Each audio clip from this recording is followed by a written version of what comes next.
আসসালামু আলাইকুম বন্ধুরা, কেমন আছেন? আশা করি সবাই অনেক ভালো আছেন।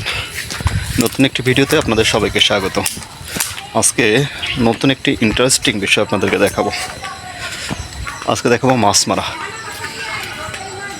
আমি নতুন একটি পদ্ধতিতে জাল সেট আপ দিছি মাছ ধরার জন্য, আর আজকে সেটাই আপনাদের দেখাবো। চলুন আমার সাথে।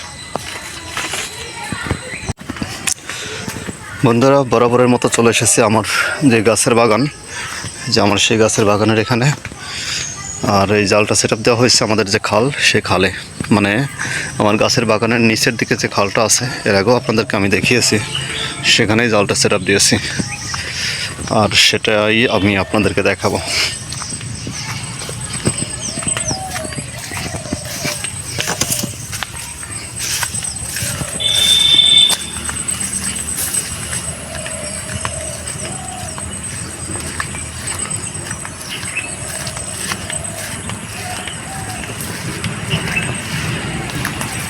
দেখুন ঘাস কত বড় বড় হয়েছে, মাঠের ঘাস কত বড় বড় হয়েছে। এখান থেকে কেটে নিয়ে গেছে, এটুকু কাটার বাকি আছে। পানির মধ্যে থেকে যে কীভাবে যায়,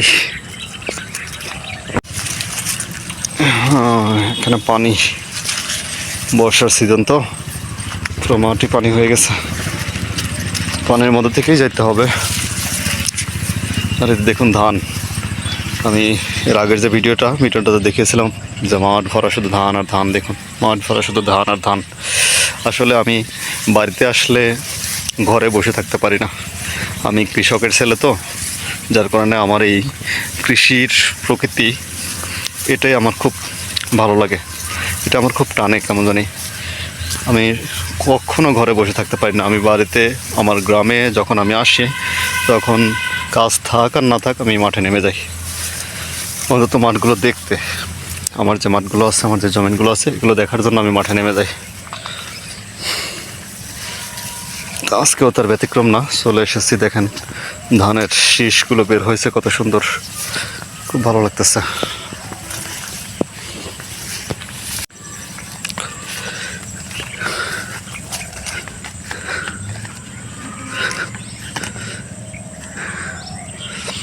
এই যে বন্ধুরা দেখুন, এটা হলো আমাদের কচু ক্ষেত। এখানে ধুন্দল লাগানো হয়েছে কচু ক্ষেতের মধ্যে। তো মাশাআল্লাহ, যা শুধু লাগায় রাখা হয়েছিল, মোটামুটি ভালোই হয়েছে ধুন্দল। তো এই যে একটা ফল দেখুন, আংডুলি না গাংডুলি বলে এটাকে।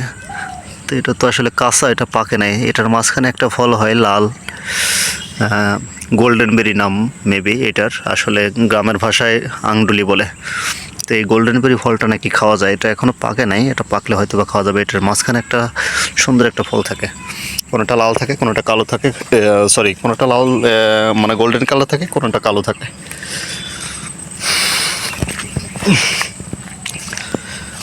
এই যে দেখুন কত সুন্দর ধুন্দল ধরছে। এই যে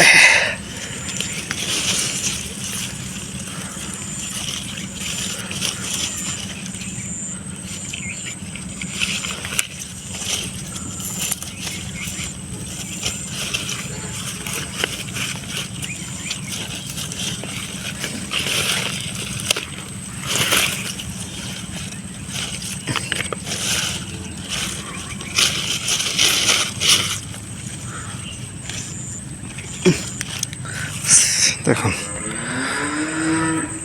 ছিঁড়তে যায় গাছটাই ভেঙে ফেলাইছে। আসলে এক হাতে ক্যামেরা আর এক হাতে কাজ করা কষ্ট। আমি কোনো কাশি টাছি আনিনি তো, যার কারণে কষ্ট হচ্ছে। যেখানে আরেকটা হয়েছে, এটা আর একটু বড় হোক, তারপরে ছিড়ব। এখানে দেখুন একটা হয়েছে, এটাও ছিড়ব। তো আমি আগামীকাল ঢাকা চলে যাব, তো ঢাকা যাওয়ার সময় এগুলো নিয়ে যাবো।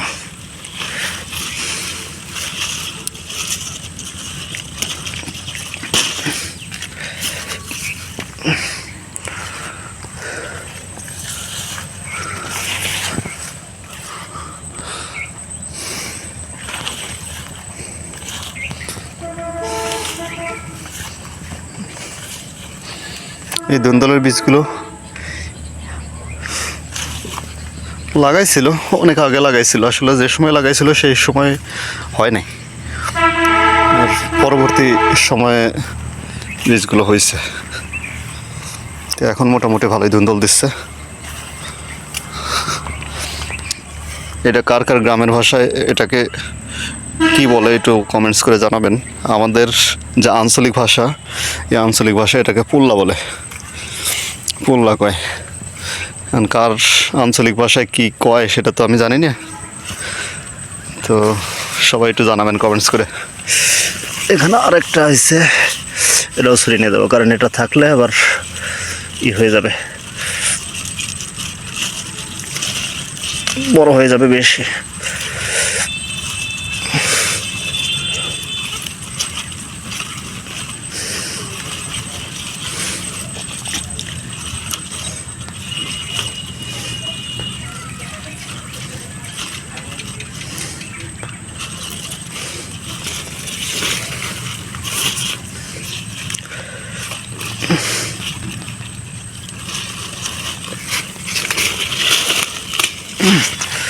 তো কষ্ট হচ্ছে ছিঁড়তে এক হাত দিয়ে।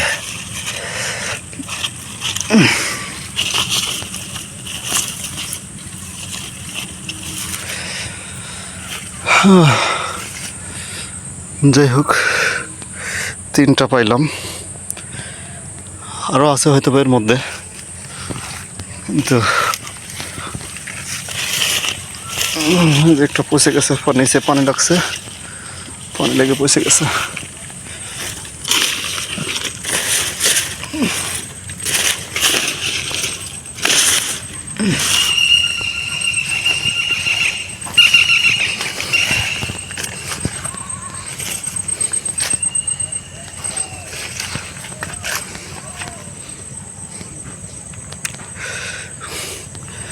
আচ্ছা, ধুন্দুল ছেড়া বাদ থাকলে আছে, পরে আমার বাবা এসে তুলে নিয়ে যাবে।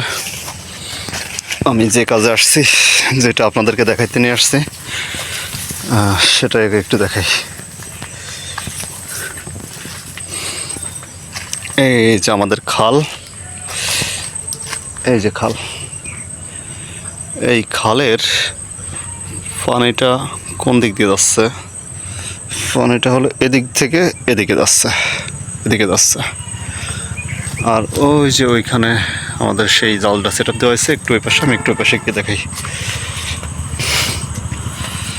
কষ্ট দেওয়া, কাদা।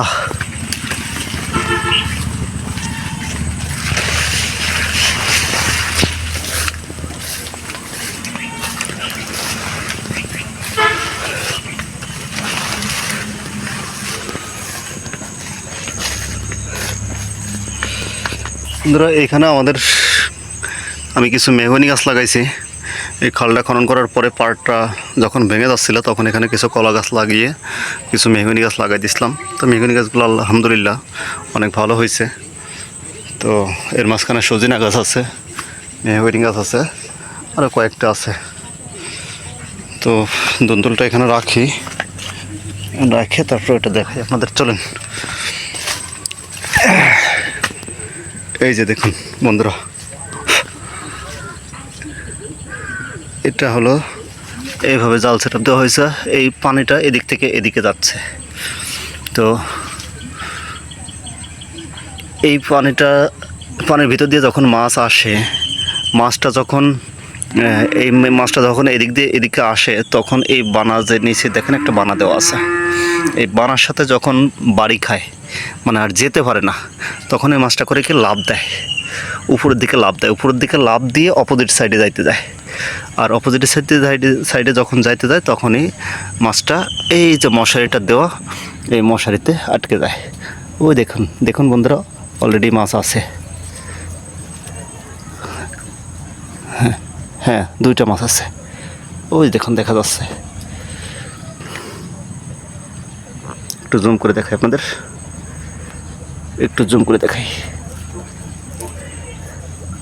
ওই দেখুন অলরেডি 2টা মাছ ওখানে পড়ে আছে।